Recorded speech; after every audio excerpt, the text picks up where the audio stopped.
I grew up in an Ohio suburb, a dead-end town most people flee. I was one of them, but the past has a long, cold reach. Last November, I moved back into my childhood home, a legacy left by my deceased parents. My wife, Lacey, and our 4-year-old son, Leo, were my only anchors against the tide of memories this old place held. It was drafty, damp, and heavy with the scent of old wood and inevitable decay. My focus, however, wasn't on the house itself, but what was next door. The house of Mr. Cade and his daughter, Ruby. Ruby and I were inseparable. She was a flicker of light in a perpetual shadow, always dirty, clothes too big for her small frame, eyes that looked far too tired for a kid. Her father was the monster next door, a mean drunk whose 3 a.m. rages were the soundtrack of my adolescence. Ruby seemed to live outside, under the massive oak tree that separated our properties. We called it the wishing tree. It was where we etched our lives, our initials carved deep into the bark, a pact to escape this place together. "Don't leave me behind," she'd plead, her voice small. I swore I wouldn't. I promised. When I was 15, the noise next door climaxed. A final, piercing scream, worse than the usual drunken howls, followed by the screech of a car fleeing into the night. Then silence. For days, the neighborhood consensus was that Ruby had finally run away, and her father, fearing the law for one reason or another, had fled after her. I chose to believe it. It was easier. So I left the town, leaving my promise behind like an open wound, and never looked back. Now, 20 years later, I was back. The winter was a gray, merciless siege. The sun was a distant memory, and the cold bit deep. The first thing that seized my attention was the wishing tree. It was dead. Not merely dormant for the winter, but a massive skeletal ruin. Its branches, stripped of all life, clawed at the gray sky like a silent, gnarled hand reaching out of the frozen earth. It felt less like a memory and more like a mausoleum marker. Lacey started out enthusiastic about fixing up the old place, but within a week, the house seemed to consume her joy. The atmosphere wasn't punctuated by cheap poltergeist tricks. It was a smothering weight, a constant, silent pressure on the air. The subtle horror began one Tuesday night. I was watching TV when the motion sensor light on the garage flickered on, cutting a harsh white rectangle into the backyard's pitch black. I waited, expecting to see the shape of a stray dog or a raccoon. But nothing moved. A cold, absolute certainty rooted me to the sofa. I was being observed. The gaze felt focused, intense, coming from the deep shadows near the dead tree. I forced myself to get up and go outside. The silence was unnerving. No wind, no rustle of dry leaves, just a dead calm. But as I stood under the dead oak, the air shifted. A sickeningly sweet scent, heavy and cloying, washed over me. Vanilla and stale cigarettes. It was the ghost scent of Ruby, the cheap perfume she always wore, trying to mask the omnipresent stench of her father's smoke that clung to her clothes. I stumbled back inside, trying to call it nostalgia, but the terror had found a keyhole into my mind. Then Leo changed. My energetic, loud 4-year-old became a small, silent sentinel. I'd find him standing near the back fence, just staring into the neighbor's empty, overgrown yard. "What are you doing, buddy?" "It's freezing out here," I whispered, approaching him one afternoon. He didn't turn. He simply raised a tiny, mittened hand and pointed at the skeletal tree. "The girl is sad," he stated, his voice completely flat. My blood ran cold. "What girl?" I asked. "The girl in the tree," he replied, finally meeting my eyes. "She says she's stuck. She wants to come inside." I snatched him up and ran back into the house. Lacey dismissed it as childhood fantasy, an imaginary friend, but I could see it in her eyes. She was scared, too. She just wouldn't admit it. But the real trouble was Lacey. The bubbly, warm woman I married began to recede, replaced by a hollow observer in her own life. I'd find her caught in mid-conversation, her eyes going distant, staring blankly out the kitchen window at the tree for 20 minutes at a stretch. She was fading. One night, the cold silence of 2A woke me. Lacey was gone from the bed. The back door was a black void, swinging open on its hinges, letting the sub-zero air flood the house. I ran out in my bare feet, the frozen ground burning my skin. She was standing at the base of the dead oak, snow already melting in a small circle around her bare feet. Her hand was pressed flat against the rotting, diseased bark. "Lacey, what are you doing? You're freezing." I sprinted toward her. She turned. Her eyes were voids, not simply tired, but utterly vacant. And in the way she cocked her head, the empty, broken posture. A paralyzing familiarity washed over me. This wasn't Lacey. "I promised," she hissed, her voice flat, the wrong texture, the wrong cadence. "What?" I gripped her shoulders. Her skin was the temperature of graveyard stone. "I promised I'd wait," she repeated, the voice a dead echo. I dragged her back inside. As she thawed, the vacant look shattered, replaced by panicked tears. She had no memory of going outside. She thought she was sleepwalking, but I knew better. I called a tree removal service first thing in the morning. That tree was not just a dead piece of wood. It was a tether. It had to go. 2 days later, on a gloom-ridden morning, 2 workers arrived with a truck and chainsaws. I watched the entire process from the back patio, the violent tearing of the branches, the high-pitched screams of the chainsaw, the final, shuddering crash of the trunk as it hit the ground. They brought in a massive grinder to destroy the stump and the roots. I wanted it all gone, every last splinter. 20 minutes later, a frantic knocking shook the back door. One of the workers stood there, his face ash-gray. "You need to come out here, sir," he stammered. "We found something. We stopped working. You need to call the police."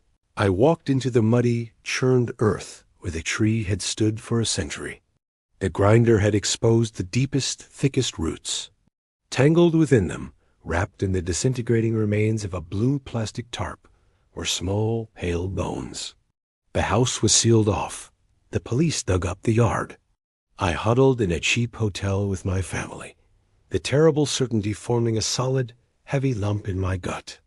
The detective who came to speak with us was grim. "We identified the body," he said, his voice low. "Dental records match a missing persons case from 25 years ago. A girl named Ruby Cade." I nodded, my mouth dry as dust. I knew her. She disappeared when we were teenagers. The detective looked at me with an expression of chilling pity. "Teenagers? No, sir. The medical examiner says these remains are from a child, approximately 7 years old. She's been dead a very, very long time." The room spun to a halt. The floor dropped out from beneath me. That's impossible," I choked out. "I hung out with Ruby until I was 15. We were best friends. She was my age. She died at 7, the detective concluded, his voice firm. Likely murdered by her father and buried under that tree before he fled." I drove back to the hotel, the reality a physical, sickening blow. If Ruby died at 7, who had I spent my entire childhood with? The truth was a cold, complete image that flooded my mind. Ruby, the lonely, murdered child, a spirit anchored to her own grave.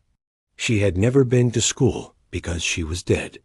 She never changed her clothes because she was an image, a projection of an aging friend who desperately needed company. The wishing tree was not a symbol. It was her prison. And by having it removed, by digging up the roots and exposing her grave, we hadn't set her free. We had unleashed her. We returned to the house a week later. The old, heavy, oppressive atmosphere was gone. Now it just felt full. That first night back, I watched Lacey brush her hair in the bathroom mirror. "You know," she said, her voice lighter than it had been in weeks, a little raspy, and completely, utterly wrong. I looked up. She turned from the mirror to face me. She was wearing one of my old, oversized flannels, buttoned all the way up to her neck, exactly how Ruby used to wear them. She didn't smile Lacey's smile. It was a crooked, shy, utterly familiar smile I hadn't seen in 2 decades. "You came back," she whispered. "You promised you wouldn't leave me behind." My heart hammered a frantic, terrified rhythm against my ribs. It was Lacey's face, Lacey's body, but the eyes, the hunched, broken stance, it was Ruby. She hadn't gone to the light. She had found a vessel. She had come to collect on the promise. I should have screamed. I should have called for help, or grabbed Leo and fled into the night. But I just stood there, remembering the 7-year-old girl in the dirt, the lonely spirit who waited 20 years for me to come back. A wave of crushing guilt and sorrow washed away the fear. I stood up and walked to her. I took her hand. It was warm now. "I promised," I said. She rested her head on my chest, a low, wet sound escaping her throat, like a sob and a sigh mixed together. "I missed you," she hissed. "I missed you too," I whispered back. 6 months have passed. We are a normal family to the outside world, but Lacey hates the food she once loved. She hums forgotten 90s rock songs under her breath. Sometimes, when she thinks I'm not listening, she uses a nickname for me that only Ruby ever knew. I haven't told anyone. I haven't tried to exorcise her. I let the spirit of my dead best friend inhabit my wife because, in this twisted, horrifying new reality, I feel like I'm finally fulfilling my oath. I left her alone in the dirt for 20 years. I am not leaving her again. I desperately needed silence. The city noise, the crushing deadlines at work, it was all just too much. So I booked a weekend getaway. The ad called it cozy, rustic, off-grid. For me, it was a lifeline. The price was suspiciously low, but I was too desperate to care. The drive out there felt like a descent into total isolation. My phone died about half an hour before the turnoff. Not that it mattered. The main road just dissolved into this rutted, snowy track, swallowed by a forest of snow-bent trees. I finally pulled into a small clearing, just as the last bit of daylight was failing. And there it was, the cabin. It stood small and shadowed, a dark little sentinel in the vast, white silence. The owner had left a note on the table. Standard stuff. How to work the wood stove. Where to find extra blankets. And then, at the bottom, a casual, almost throwaway warning. The 2 weak locks on the back door don't always hold. I remember shrugging it off. A little anxiety prickled at me, but I pushed it down. I was alone. And for the first time in months, alone felt safe. The cabin itself was older than sin, creaking and groaning with the settling of aged wood. I managed to get a fire going, made a cup of tea, and collapsed onto the sofa. Outside, the world was being buried under snow. The thick, white blanket muffled every sound until it was just this oppressive, silent vacuum. My headlamp was charged, but the battery pack for my dead phone was completely useless. I was truly, completely off-grid. I woke up in the deep, inky blackness to a fragile, delicate sound. It was the soft, distinct clink of a teacup settling onto a saucer. I froze, every muscle tensed. It was too clear to be the house settling, too domestic for the wilderness. I tried to reason with myself, telling myself it was just my imagination, the kind of trick sleep deprivation plays on your mind. I forced myself to lie back down and fell into a restless, uneasy slumber. The second time I woke up, the sound was different. It was the sound of the floorboards, just outside the main room. It wasn't a creak from the house settling. It was a slow, heavy tread. The sound of a person deliberately trying to be quiet, that careful, painstaking distribution of weight to avoid a bad board. My first, panicked thought was an animal. Bear, maybe a raccoon. My second thought, which was so much worse, was that I was not alone. The footsteps began to move, circling the perimeter of the cabin. They paused at the kitchen window. Then a sound made my chest seize up. A gentle, rhythmic tap on the glass. Once, then twice. It was like a gloved finger, just testing a weak point. I sat bolt upright. The doorknob on the living room door began to rattle. It wasn't a frantic shake, but a slow, patient, continuous turning, methodically testing the latch's meager resistance. My hands were trembling so badly, I could barely hold the small flashlight I kept by the sofa. When I finally switched it on, the thin beam cut a nervous path through the dark. I pointed it toward the front door, into the hallway. The sliver of moonlight coming through the window revealed something that made my blood run cold. There, in the fine layer of snow that had blown in under the door, were muddy, heavy, human boot prints. Then a shadow moved past the window. It was tall, hunched over, and it moved with this terrifying, silent economy of motion. It was methodically circling the cabin, checking every joint, every seam, as if it was looking for a point of failure. I watched, paralyzed, as the shape pressed its shrouded face to the kitchen window. The face was completely obscured by a dark hood, the hands tucked deep into pockets. Then the tapping came again, but harder this time. A dull, resonant thud that vibrated through the whole structure of the cabin. The doorknob rattled one last time, a final, insistent test. And then, with a sound like a dry twig snapping under a heavy boot, something slammed into the back door. The two weak locks, the ones the owner had warned me about, gave way instantly. I heard the quick, sharp crack of splintering wood, followed by a louder, final thud as the door was ripped from its latch. A torrent of snow and freezing air blasted into the kitchen, a white accusation against the dark floor. The fear was primal. It was a suffocating pressure that made my limbs feel heavy and useless. The owner's casual warning echoed in my mind. The two weak locks on the back door don't always hold. Slow, measured footsteps entered the kitchen. The intruder smelled of cold, wet wool, and something else. A strange, metallic tang, like old pennies. They moved without any urgency, like they knew the layout of the space, moving deliberately from the kitchen toward the hallway and the stairs. The old wooden steps groaned under the weight. They reached the second floor, then paused, directly outside my bedroom door. In a frenzied, silent panic, I dragged the mattress off the bed frame and across the floor, wedging it against the door.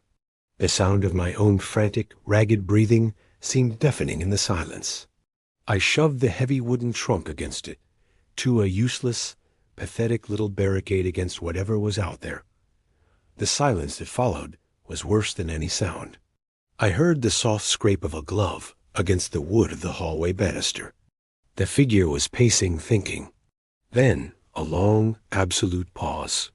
And then, so close that I could almost imagine the texture of the fabric, I heard it. The soft, almost human sound of breathing through cloth. It lingered there, a silent, patient predator, until time seemed to stretch and break. Finally, the weight retreated. The footsteps moved back down the stairs. I heard the faint, muffled sound of the back door opening and closing again.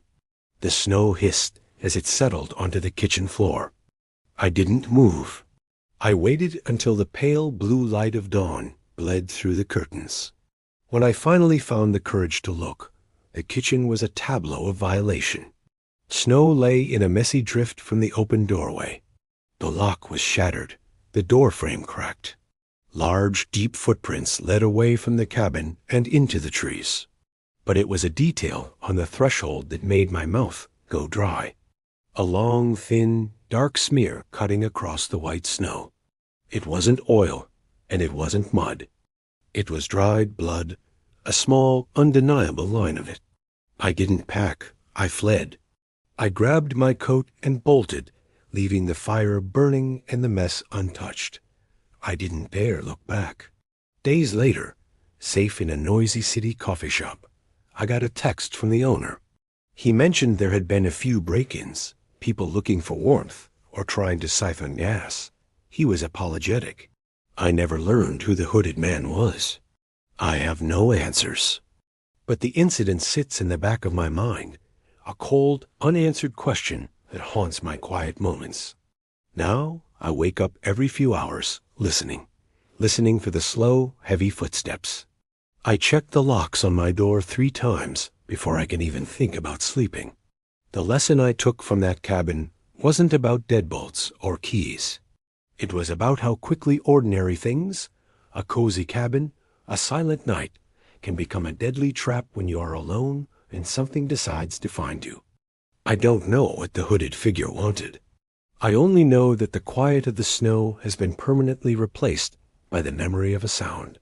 The sound of careful, patient breathing through fabric, waiting just outside the door. Thank you for listening.